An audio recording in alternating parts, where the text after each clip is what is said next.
కృష్ణా జిల్లా గన్నవరం ఎయిర్పోర్ట్ లో ఇండిగో సంస్థకు చెందిన 2 విమానాలు అత్యవసరంగా ల్యాండింగ్ అయ్యాయి.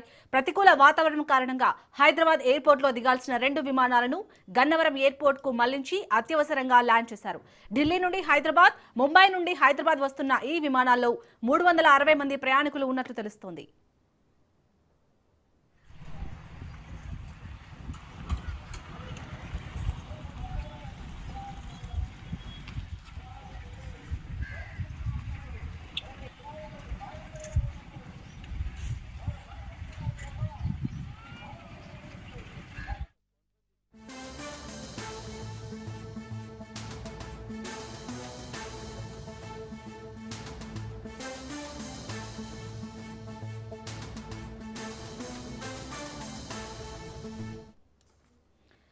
ఇక ప్రతికూల వాతావరణం అయితే అనుకూలించకపోవడంతో హైదరాబాద్ ఎయిర్పోర్ట్ లో దిగాల్సిన 2 విమానాలైతే అక్కడ గన్నవరం ఎయిర్పోర్ట్ కి మళ్లించి అక్కడ అత్యవసరంగా అయితే ల్యాండ్ చేశారు. దీనికి సంబంధించి పూర్తి డీటెయిల్స్ ని మా ప్రతినిధి సాయిబాబు అందిస్తారు. సాయిబాబు,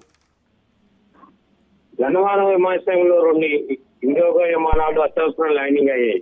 ఢిల్లీ నుంచి హైదరాబాద్, ముంబై నుండి హైదరాబాద్ ల్యాండ్ అవ్వాల్సిన 2 విమానాలు మంచు కారణం వల్ల హైదరాబాద్ లో వాతావరణం అనుకూలించకపోవడం వల్ల గన్నవరం విమానాశ్రయంలో అత్యవసరంగా ల్యాండ్ చేసే అధికారులు ఒక్కొక్క విమానంలో 180 మంది ఉన్నారని ప్రయాణికులు చెప్తున్నారు. Right, thank you Saibaba.